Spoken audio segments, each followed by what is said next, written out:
All right, men, welcome to today's episode of Strong Men, Strong Marriages. Why conflict is required for a passionate marriage. So, a lot of guys complain that they feel like roommates in their marriage, they want more intimacy, they're not getting there. But a big part of this is because there's actually not enough conflict. Or if there's conflict, it's not being repaired well. So, today we're going to talk about why that conflict is necessary, how to have it in a productive way to create that passionate marriage that you want. So my name is Mike Frazier, MD. I'm a psychiatrist and marriage coach. I help high-achieving Christian men have more intimate marriages. So some wins from guys in the program this week. My program, Strong Men, Strong Marriages. So one gentleman shared, I read her my apology letter, which is part of what we do in the program. Openly wept in front of her. She said that it was good to weep and it felt right. She listened so intently. And when I finished, she said, wow. She gave me a high five and said the money I spent on the program was worth it. So a lot of guys that come into the program, they're worried about what their wife will think about them joining, about the money that they spend on it. But look, even if she's upset at first, and this is this whole idea, right, of conflict. Sometimes you have to introduce some conflict. Sometimes you have to do something that your wife might not agree with or might make her upset at first.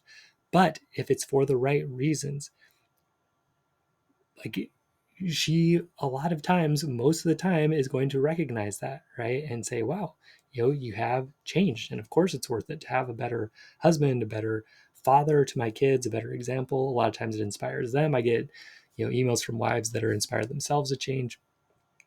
So this is what's happening every day. But again, probably at first this wife was saying, oh, I don't know if you should spend that money, but he decided to do it anyway, and now she's happy, right? Conflict into connection. So another gentleman shared, during their conversation, she was surprised by my comment. She said, wow, that's not the way I felt. And, he was able to share understanding. Then he says, we lay down, enjoyed some time for us in physical intimacy. So again, like wives are saying literally, wow, wow, right? Wow at the changes these guys are making. Um, Wives are saying yes to date nights after saying no for a long time. Okay. Another gentleman shared he had a big date night, mountain biking for 20 miles together, had dinner after, got home late, took showers, lots of good conversations. We were intimate that night. It's been so much better since then. There's a musical guy who wrote a new song as a guitar for her. Want to sing that to her. Super cool stuff that's happening here. That romance, that passion's coming back, and that can be you. Come join us in Strong Men, Strong Marriages. Visit strongmenstrongmarriages.com and join us.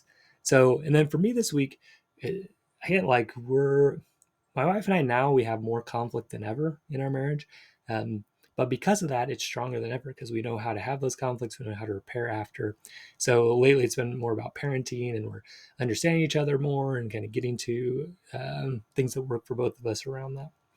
So what you're trying now is probably happy wife, happy life. Okay, so you're trying to do things to make her happy, which isn't necessarily a bad thing. It's not wrong to serve your wife. Um, the problem comes when we commit too hard to it's my responsibility to make her happy. Okay, and also I can't make her unhappy, or that's my fault. If she's ever unhappy, that can't be, and especially I can't be responsible for that in any way. So again, service in itself, it's not necessarily bad unless you have the mosquito cycle attached, which most guys do. They cook, clean, do the 5 love languages, but they're expecting back attention, appreciation, affection, and sex. They feel they're kind of owed that for everything they do. When they don't get it, they start getting frustrated, turn to pornography, escape into alcohol, working out, being out of the house, hobbies, whatever, feel bad after, start trying to make her happy again. And that cycle goes on and on. So that's the mosquito cycle. If that sounds familiar, you're not alone. Lots of guys are doing that. But even if you're not in the mosquito cycle, because some guys, they'll come to me and they'll say, yeah, Mike, I listen to your podcast. I feel like I'm not doing that as much. I'm not really expecting anything back when I'm doing these. I'm doing it out of love. But still, we don't have that intimacy. We're still not that connected. And what's missing is this healthy conflict most of the time, right? So, and the reason for that is that you're trying, again, you're still subscribing to happy wife, happy life in a way. You're avoiding saying or doing anything that might make her unhappy in any way, that might make her uncomfortable, that might make her mad. Okay. So you're avoiding that because you don't want her to be unhappy, either because you just feel like it's your job to make her happy and you're a failure if she's not happy. I know I used to think that way. Or because, and again, this is how you can kind of check yourself on the mosquito cycle. You won't do that because you're like, well, if I do that, she might stop giving me attention, appreciation, affection, sex, or it's going to make it less likely that she's going to be in the mood for that. So I can't afford to upset her. Like I'm already barely getting any attention, appreciation, affection, or sex. So I better not rock the boat or else things might get worse. Okay. So a lot of guys will think that way. So, but what happens when you do this is it puts you in that friend zone. You know, oh yeah, he's gonna do everything I want. You're vanilla. You're kind of boring. You're basically taken for granted. Okay, this is what happens. Winston Churchill said, "When two people agree on everything, one of them is unnecessary." So again, when two people agree on everything, one of them is unnecessary. So if you're that yes man with your wife, you're always agreeing with everything she says. You won't go against anything that she says, even when you don't really agree with it. You become unnecessary. Okay, you become kind of background. So when that happens, you're not attractive. Okay? So you become that nice guy in the movies that gets overlooked. So again, go watch some romantic comedies or some romantic movies. What you'll find, especially if there's like two guys, one guy that she quote unquote should like, the nice guy, the prince. So there's this show um, called Bridgerton, and there's in one of the seasons there's this prince that's like saying all the right things, doing everything nice, right? The girl should like this guy. He's rich, he's kind, right? But he's kind of this vanilla guy, right? He just says lots of nice things all the time, doesn't really challenge her in any way. And then there's the other guy that challenges her a lot, right? Stands up to her a lot. And who does she end up choosing? She ends up choosing the guy that stands up to her, that challenges her. Why? Because that guy's more interesting, right? And also more attractive. He's strong enough to confront her, to have that conflict. And then they're able to turn those conflicts into more connection. So watch and see, and then see, who am I in that situation? Am I the guy that is bending over backwards for my wife and kind of getting overlooked and never getting anything I want? Or am I the guy that is willing to challenge and stand up to my wife and have that kind of playful and sometimes not as playful conflict, and then able to turn it into more connection? Which guy are you? So again, this is hard because it sort of flies in the face of some of the things you've learned as a Christian person. That you're supposed to, that it's the right thing to serve others or put others first or make your wife happy. Serve, serve, serve, right? That's what we're supposed to do as Christians. And it does seem kind of unfair, right? It seems like the formula should be, okay, do everything my wife wants, and then she should do everything I want. But unfortunately, that's not how it happens. That's not how attraction works. That's not how strength works. I don't think that's how God designed it. God designed marriage so that we can grow together and learn from each other and have these conflicts to build into more connection. So, yeah, guys, that's just the way attraction works. These romance movies and stuff, they're written for a reason. Women watch them and like them for a reason because they resonate with what it's talking about. So another way to think about this is like with physical strength. Okay, this is an analogy I've been using a lot with guys in the program. I think it's really useful. Um, so when you're in this marriage where things are kind of always okay, you're not rocking the boat, you kind of feel like roommates. It's just, there's not much going on. It's kind of like you're at your desk job and you're doing a good job at your desk job, but you never exercise, you never work out. Okay. So when you do that, you do maintain a basic level of fitness, but maybe you're overweight or maybe you're not super overweight, but you're just not very strong, right? You for sure will not get strong. You won't build strong muscle. You won't get definition, right? You won't be able to lift heavy weights if you're just sitting in your desk job all day. Why is that? It's because there's not enough stress on your body. There's not enough, stress. Okay. You're coasting, things are okay, but you don't put the stress on it for your body to rebuild stronger. So, what happens physically, and again, like I think this is an analogy God gives us for marriage. Okay. which is that, when you work out, your muscles actually break down a little bit and then they repair afterwards. Okay. So you actually have to put stress on your body and actually break muscle fibers for them to rebuild stronger after. So to me, it's the same thing in marriage. Like if you coast along and you never have any conflict, your marriage is probably kind of boring and it's not very passionate, and your wife isn't super attracted to you is probably what's going on, right? Again, because you're worried about making her unhappy, stressing her out, but you need that stress, you need that conflict, and you need to be able to repair after both, right? Because like if you work out every day and never ever rest, okay, like if you worked out constantly and just broke your muscles down and never like fed yourself or rested, you would get weaker actually.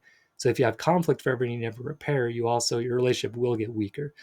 But so it's having that balance of having the stress, having the conflict, and then repairing afterwards. That's what builds a strong marriage. No conflict is like never working out. It never gets strong. Okay, it just stays stagnant. Always having conflict, never repairing, also makes you weaker because it's just too much. It's too much stress, right? So we got to find that good balance where we have conflicts, we repair after. Okay, so how does, in practice, what does this look like? So what you need to do is start taking a stand for what you believe in, right? Even and especially if your wife doesn't agree with it, but you really think it's important. Okay, you want to start asking for what you want effectively with reasons why. Okay, you need to be willing to rock the boat. You need to be willing to risk the relationship you have now to get the relationship that you want. Okay, this is like going to the gym instead of sitting at your desk. So the main thing is you need to stop being afraid of your wife's angry responses. That's what it boils down to. Okay. So you want to watch for the mosquitoes. Like you want to figure out, where's that fear coming from? Is it from fear that if she does that, I'm going to be less likely to get attention, appreciation, affection, and sex?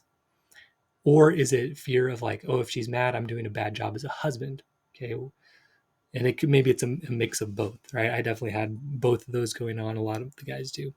So you watch for that, right? And then you start creating some healthy separation. Excuse me. You have to let her have and manage her own emotions instead of trying to manage them for her. Because look, happy wife, happy life, it creates this superior mindset, which is I'm actually in control of my wife's emotions. And so she basically can't manage them on her own. I have to manage them for her, which creates a heavy responsibility on you, an unnecessary responsibility, and then this superior positioning, which is very unattractive to her. Plus, again, just that weight of, oh, I can't make my wife unhappy. And again, that stops you, it silences you, it muzzles you from speaking up for yourself. Okay. So again, conflicts, they're necessary. They're what builds strength in a marriage. Okay. It's like building that muscle. You have to take your muscle to the point of failure. You have to create little breaks, little tears in your muscle, and then rebuild. Then that's what creates it rebuilding stronger after. But that break is necessary. This is why I'm saying conflict is necessary for a passionate marriage. It has to be there. Okay. In a marriage, the conflicts are those small breaks. Okay. So you have to have them to create a stronger, more intimate marriage. Again, if you two agree on everything, one of you is unnecessary. Okay? That's not what we're going for. We're going for the ability to have disagreements and then come back stronger after. Okay? So you have to be willing to have tough conversations, upset your wife, let her deal with her emotions, and then come back together after and create a deeper connection. Okay? So some examples from my own marriage. So several years ago, my wife told me she wasn't as connected to our religion as I was. And that created a lot of conflicts. That was very hurtful to me, very scary, sadness, anger, everything. But, we were able to repair after, find some common ground, find respect for each other around that. That led to great intimacy and real connection between us. Okay. I was able to be honest with my wife, tell her I was very unhappy with our sex life. That created conflict, frustration. It stressed her out to hear that, right? Brought some significant issues to the surface. But later, that created more intimacy across all areas. Okay. So if we would have taken the approach of the nice guy, right, my wife never would have told me that she was unhappy with our religion. And we would have just kept going forever. And she would have been unhappy forever and silently kind of dying inside for the sake of keeping the peace. That's not a passionate marriage.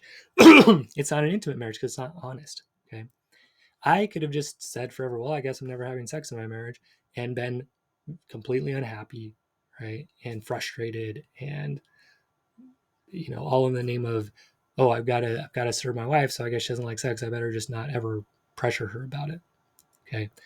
I could have done that, but that would not have created an intimate marriage. Okay. It would have been that guy sitting at his desk job, never working out, never getting strong. Okay. So currently, my wife and I are having breaks and repairs over parenting. She had to bring up some things that I was doing that were problematic. My son too. Did I like that? No, I really didn't like hearing that. But later, right, it was a break. It was a break. But later I was able to take some time, process it, understand, and then create a lot more connection after. Like I feel like I'm a better parent today than I was a couple of weeks ago, like a lot better, mainly because of that break. Okay. So that's what I'm talking about. These breaks have to happen so that you can create more connection. You break, then you repair stronger. You break, then you repair stronger.